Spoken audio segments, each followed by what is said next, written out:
Good morning, 12th class. How are you all? Hope you all are good. So, class, we were on our chapter number 2 of geography, the book India, People and Economy. And we were talking about migration. So, in our say about one family and कैसे अलग-अलग उसकी generations जो है वो migrate हो गई थी. Then also we had a kind of discussion on the type of migration that existed from age. उसके बाद हमने ये भी कर लिया था कि माइग्रेशन जो है सेंसस ने हमारे किस हिसाब से कैटेगराइज किया है अलग अलग टाइम पीरियड में क्या majorly done till our previous class. Now we move on to the next section that we need to know regarding migration and the topic is basically streams of migration. तो streams of टी है India में क्या अलग अलग तरीके हैं. Okay तरीके in the sense what are the different you can say lines through which there are migration कहाँ से कहाँ होती है इसमें स्ट्रीम्स में अलग अलग डायमेंशंस में जैसे. ठीक है तो एक नया fact pertaining to the internal migration अभी जो हम बात कर रहे हैं this is about our within the country. ठीक है सो हम ये देख रहे हैं इंटरनल माइग्रेशन जो है उससे रिलेटेड कुछ फैक्ट्स जो है वो हम डिस्कस करेंगे and then international and basically into the country from other countries. So या तो दूसरी कंट्री से इंडिया में आने वाले या फिर इंडिया से बाहर जाने वाले दैट इज इंटरनेशनल माइग्रेशन और from one area to other area in our country. तो यहाँ पे हम सबसे पहले बात करते हैं अबाउट द इंटरनल माइग्रेशन. ठीक है तो जो इंटरनल माइग्रेशन हैं वो हमारे ठीक है 4 स्ट्रीम्स में हमारा इंटरनल माइग्रेशन है जो है rural to rural, rural to urban, urban to urban and urban to rural. गांव से दूसरे गांव तक और नेक्स्ट है गांव से लेके अर्बन एरियाज तक. उसके अगला है अर्बन टू अर्बन. उसके बाद आ जाता है अपना अर्बन टू रूरल. तो कहाँ से कौन सा वाला माइग्रेशन सबसे ज्यादा है या कौन सा कम है और उसके पीछे रीजंस क्या है that is what we need to understand. So इधर विलेज एरिया में जाते हैं या गांव से शहर की तरफ सिटीज या टाउन्स की तरफ, अर्बन से अर्बन की तरफ, एक सिटी से दूसरे सिटी में या फिर कभी कभी अर्बन एरिया. अगर हम डेटा के अकॉर्डिंग बात करें इस चीज को स्टडी करने के लिए तो हम देखेंगे कि in India during 2001 out of 315 million migrants 98 had changed their place of residence in the last 10 years. ठीक है तो अगर हम इस डेटा को देखें 2001 के सेंसस के 115 मिलियन उनमें से बेसिक देखेंगे हम ये जो basically on the basis of last residence हुए थे 98 मिलियन जो है उन्होंने अपना प्लेस ऑफ रेजिडेंस जो है उनमें से जो 81 मिलियन है वो इंट्रा स्टेट मतलब with in the boundaries of one state होगी एक जगह से दूसरी जगह. और ठीक है यानी ज्यादातर जब कैलकुलेशन हुई तो माइग्रेंट्स कौन थी फीमेल थी और ऑब्वियस रीजन इसका जो था वो ये था रिलेटेड टू मैरिज. ठीक है रेजिडेंस में इसीलिए गए बिकॉज ऑब्वियसली क्या हुआ because of the marriage we know obviously the girls will move to the counterpart है ना जो हस्बैंड के घर है या हस्बैंड के साथ they will move.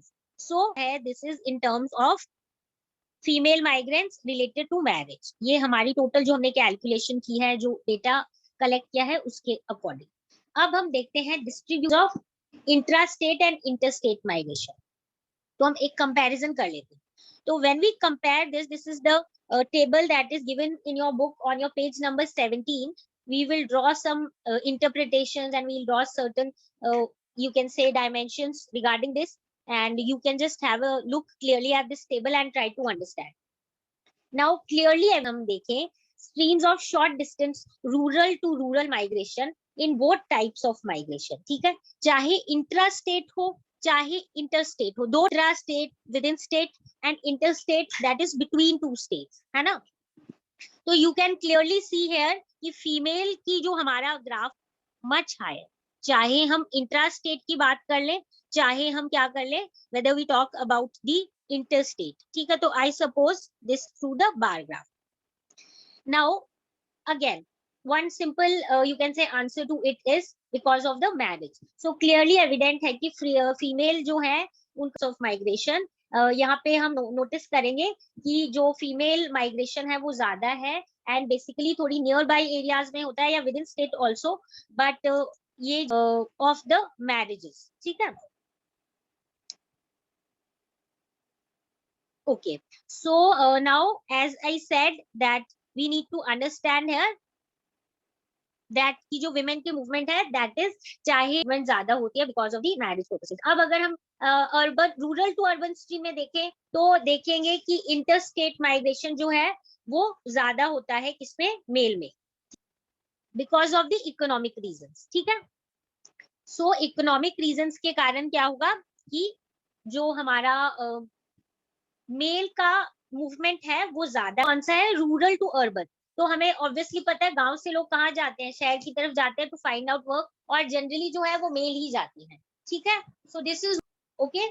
Now moving on to the next part, apart from these streams of internal migration, India also experiences immigration from, and हम ये देखेंगे कि बाहर की कंट्रीज की तरफ बहुत मूवमेंट भी होता है इंडिया का, इंडियंस का, और इंडिया में लोग आते भी हैं, तो उससे रिलेटेड भी अपने डिटेल में करेंगे।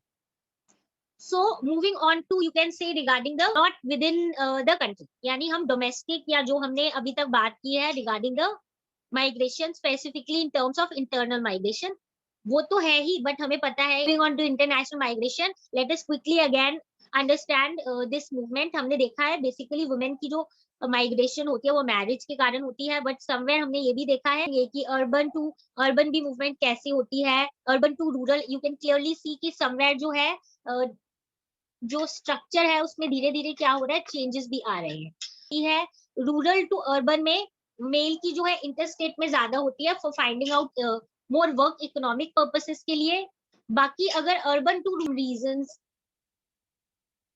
either people need to go back to their villages or maybe because they are not able to live properly at the cities or the urban areas, या अपने रूरल या अपने सिटीज में अपने जो, and then urban to urban अगर हम देख ले दोनों में ही, तो एक्चुअली फर्स्ट में तो जो इंट्रा स्टेट में कम होती है, अगर बेटर अपॉर्चुनिटी है तब आप मूव करोगे, बट इंटर स्टेट आपको दूसरे अर्बन एरियाज में बेटर अपॉर्चुनिटीज मिले तो। ठीक है, तो बेसिकली बुक में there are only 2-3 reasons that are given, but we have talked about each of the data in detail.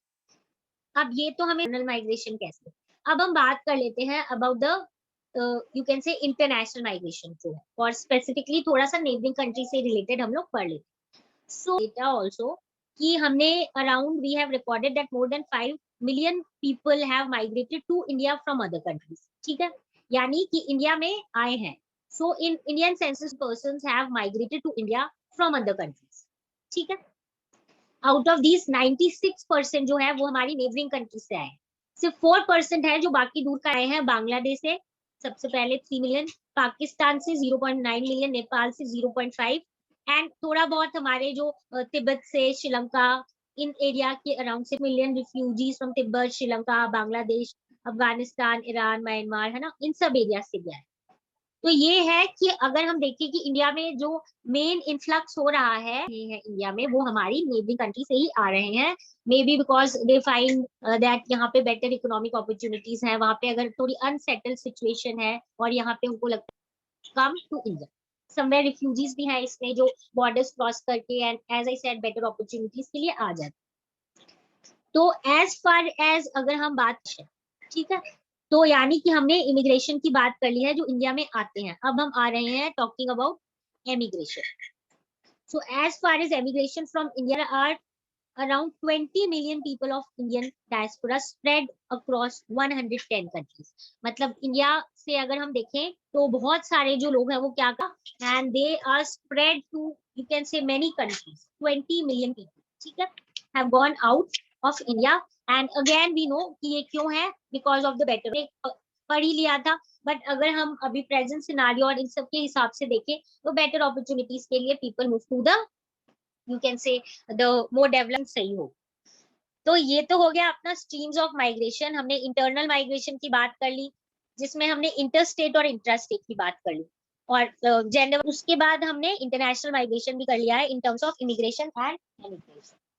और नेक्स्ट हम आ जाते हैं जो अपना नेक्स्ट टॉपिक है दैट इज स्पेशल वेरिएशन। तो वेरिएशन इन माइग्रेशन है, इसका क्या मतलब है, स्पेस वाइज हमने जनरली तो कर लिया कि माइग्रेशन ऐसे होती है, रूरल टू अर्बन होती है या urban to urban whatever it is, या these things and the reasons, but क्या हर जगह से इक्वल फॉर्म में माइग्रेशन होता है, नो, या हर जगह पे सेम टाइप से इमिग्रेंट्स आते हैं, नो।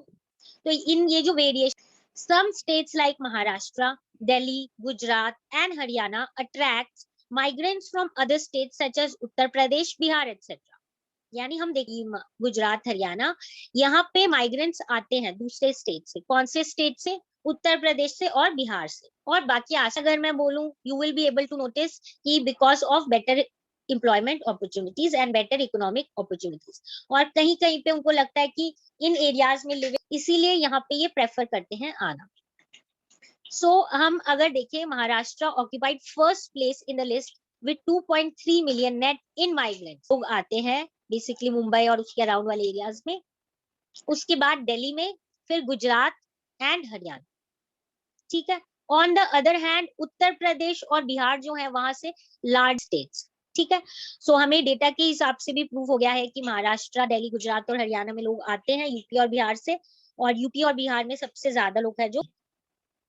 अगर हम बात कर लें अमंग द अर्बन एग्लोमरेशन, यानी अर्बन एरियाज जो पूरी समवेयर इकट्ठी ग्रुप है, बहुत बड़ा जो लिविंग हम बोलेंगे डोमेस्टिक है। ठीक है। Greater Mumbai receive the highest number of migrants. ठीक है। यानी पूरे अगर हम अर्बन एग्लोमरेशन की बात करें तो ग्रेटर मुंबई जो है, इंट्रा स्टेट माइग्रेशन जो है constituted the largest share in it. यानी स्टेट में से ही एक जगह से दूसरी जगह, यहाँ पे जो ज्यादातर लोग शेयर है किस चीज में? माइग्रेशन में। इंट्रा स्टेट माइग्रेशन सबसे ज्यादा है इन दिस पर्टिकुलर एरिया, इसीलिए ही यहाँ पे इन माइग्रेशन ज्यादा है। और ये differ the state in which urban agglomeration is located, क्योंकि ये जो पूरा अर्बन एरिया जहाँ पे लोकेशन है इसकी साइज के रहना पसंद करते हैं। ठीक है। हम ये नोटिस करेंगे यहाँ पे कि स्पेशल वेरिएशन जो है वो भी बहुत है इंडिया में, और ऑब्वियसली मोर डेवलप्ड और मोर एरियाज हैं, वहां पे लोग क्या करते हैं, ज्यादा जाके सेटल होना पसंद करते हैं। And that is why Maharashtra में सबसे ज्यादा हमारा इन माइग्रेशन है। Then Delhi, Gujarat and Haryana, UP और बिहार में से सबसे ज्यादा लोग जाते हैं आउटसाइड यू कैन से the states, and they settle in the other areas. और लार्जेस्ट जो इन माइग्रेंट्स है वो कहाँ के हैं? ये हमने पढ़ लिया है अबाउट यू कैन से जितना वेरिएशन है regarding the movements, and you can से कि जो ह्यूमन बींग्स मूव करते हैं एक जगह से दूसरी जगह। If you again class look into your book on page number 80 are shown, तो you can see in those also clearly कि चलो Delhi is the mantra for migrants, मतलब लोग इधर ही आके रहना चाह रहे हैं। उसके बाद बी ह्यूमन टू रिफ्यूजीज, और इसी से रिलेटेड अलग अलग न्यूज दी हुई है that means people are also coming into India, जो आसपास के नेबरिंग कंट्रीज वाले, क्योंकि उनकी कंट्री में जैसे श्रीलंका में if there is certain kind of and the other things that were being experienced there, people were coming to India. उसी तरीके से आसपास के बाकी कंट्रीज भी। और हमारे इंटर स्टेट की बात करें, मतलब इंटर रहता है कि चीजें जो है ज्यादा उनके लिए अच्छी हो। ठीक है। तो बेसिकली हमने ये तो कर लिया है regarding the you can say migration के स्ट्रीम्स और माइग्रेशन का special variation. Now we come on to the causes of migration. Again class हमने डिटेल में वैसे already we have studied in the first book, जो अपना फर्स्ट बुक में migration वाला टॉपिक था, उसमें अपने को ऑब्वियसली रिलेटिंग टू इंडिया हमें पढ़ना। तो हमें ये पता है कि देखो वैसे तो people are generally emotionally very very attached to the place of birth, but still they have to leave the place of birth and residence, जिसके ब्रॉड कैटेगरीज में डिवाइड कर लिया है, push factor and the pull factor. Push मतलब क्या होता है? You may be having an idea, basically pushing somebody, किसी को थोड़ा धक्का जैसे देना। एंड पुलिंग मतलब बेसिकली से कि खींचना, ठीक है, towards yourself. So push is somewhere we know pushing somewhere, push धक्का जैसे देना, that you move out from this place and somebody calling it. So what do we mean by सिम? आपको एक एरिया से जाने के लिए कहीं ना कहीं इन्फोर्स करते हैं या मजबूर करते हैं, और पुल फैक्टर होंगे जिसके कारण लोग अट्रैक्ट होते हैं दूसरे प्लेसेस में। तो सिंपल मीन एरिया से निकल के बाहर जा रहे हैं, और पुल फैक्टर वो होंगे जिसके कारण लोग जिस एरिया में जा रहे हैं उस एरिया में क्यों जा रहे हैं। ठीक है। सो दो फैक्टर्स हैं हमारे, repeat it in very simple terms as it is stated in the book. Push factors these cause people to leave their place of residence और ओरिजिन, यानी जहां आप रह रहे हो वहां से आप जा रहे हो बिकॉज फेवरेबल होते हैं, that is why only you are moving from that place. Pull factors which attract people from different places, यानी उनमें क्या पॉजिटिव चीजें होती है, क्या अपॉर्चुनिटीज होती हैं। तो ये दो फैक्टर्स इंपॉर्टेंट रोल प्ले करते हैं इन माइग्रेशन। अगर हम इंडिया की बात करें तो in India people migrate from rural to urban areas mainly due to poverty, high population facilities like health care, education etcetera. Okay, यानी मेन हमारे रीजंस क्या है? या तो भाई ऑब्वियसली जो पॉवर्टी है वो है, या हाई पॉपुलेशन प्रेशर है on land, lack of basic हो, ठीक है। ये तो मेन रीजंस है। ऑब्वियसली गरीबी है, अगर बहुत ज्यादा पॉपुलेशन है और लैंड कम है, कम लोगों के पास काम है एग्रीकल्चर में, तो ऑब्वियसली वो लोग उस एरिया से जो भी लोग जाना चाहेंगे वहां से, चाहे हेल्थ केयर हो, एजुकेशन हो, कोई भी चीज हो, ठीक है। इनके अलावा और कौन से फैक्टर्स होते हैं, जैसे नेचुरल डिजास्टर हो गया तो लोग वहां से चले जाएंगे, फ्लड आ गया, ड्राउट आ गए, ये सारी चीजें अगर आ गई तो हम नोटिस करेंगे कि लोग जो है they always try to move from one place to other, or basically they are forced to, or they prefer to move from one place to other. On the other hand, pull factors क्या होंगे जो लोगों को अपनी तरफ attract करते हैं? तो पुल फैक्टर्स जो है यहाँ पे वो क्या होगा कि मेजॉरिटी ऑफ रूरल माइग्रेंट्स जो है, availability of regular work and relatively high wages. तो यानी पुल फैक्टर्स जो है वो क्या होगा, majority of rural migrants basically come to urban areas, क्या है, बेटर इकोनॉमिक है, रिलेटिवली हाई वेजेस है। तो आपको बेटर अगर अपॉर्चुनिटीज मिल रही है तो आप मूव करोगे। आपको अगर रेगुलर रोज का काम मिल रहा है, सपोज विलेज में सीजनल काम ही मिल रहा है, so people will go, and same काम के लिए better health facilities, sources of entertainment, all are quite important pull factors, ठीक है। अब अगर हम देखें कि रीजंस जो माइग्रेशन के हैं फॉर मेल्स एंड रीजन, पता है कि डिफरेंट है रीजंस। कैसे डिफरेंट रीजंस है? वर्क और एम्प्लॉयमेंट जो है वो मेन कॉज है मेल माइग्रेशन का, ठीक है। while it is only 3% for females, 38% mails जो माइग्रेट करते हैं बेटर वर्क अपॉर्चुनिटीज मिले, बेटर काम मिले, और जो विमेन है वो सिर्फ 3% जो है वो काम के लिए माइग्रेट करती है for better work opportunities. whereas 65 paternal houses following their marriages, तो ऑब्वियसली उनकी शादी होने के बाद वो अपने पेरेंट के घर से अपने हस्बैंड के घर जाती है, तो ऑब्वियसली उनका जो मेन मूवमेंट है वो क्या होता है, from, and this is the most important cause in the rural areas of India except in Meghalaya where reverse is the case। यानी ये सबसे इम्पोर्टेंट बाकी इंडिया के ऑलमोस्ट हर पार्ट जो है बिकॉज ऑफ मैरिज मूव करती हैं वन एरिया से टू दी अदर एरिया, सिर्फ मेघालय में नहीं है क्योंकि मेघालय में एग्जैक्टली उसका उल्टा होता है। Okay, so these are basically causes in comparison to these marriage migration। कभी कभी ऐसा भी होता है, वेरी वेरी यू कैन से कभी कभार कैसा होता है कि जो marriage in comparison to these marriage migration of male is only 2% in our country, ठीक है। मेघालय उसमें एक्चुअली एक फीमेल मैरिज माइग्रेशन लॉ है, उसके कारण जो सिचुएशन है वहां पे रिवर्स है इन टर्म्स ऑफ मैरिज, ठीक है। So these are regarding the causes of migration, ठीक है। तो ये तो हमारी causes of migration you can say in detail हो गई है। उसके बाद हम यही देखेंगे कि हमारा कंपैरिजन माइग्रेशन के बाद इस before moving on to consequences, I just want you people to give a reading on page number 19 where 4 people are talking about their migration, okay, and of these tomorrow, and we will see how different people migrate because of different reasons, and then what are the consequences, okay. So this is what we will be doing in our next class. If you have today, come back with your problems and we'll discuss and solve your problems. So that is it for today. Meet you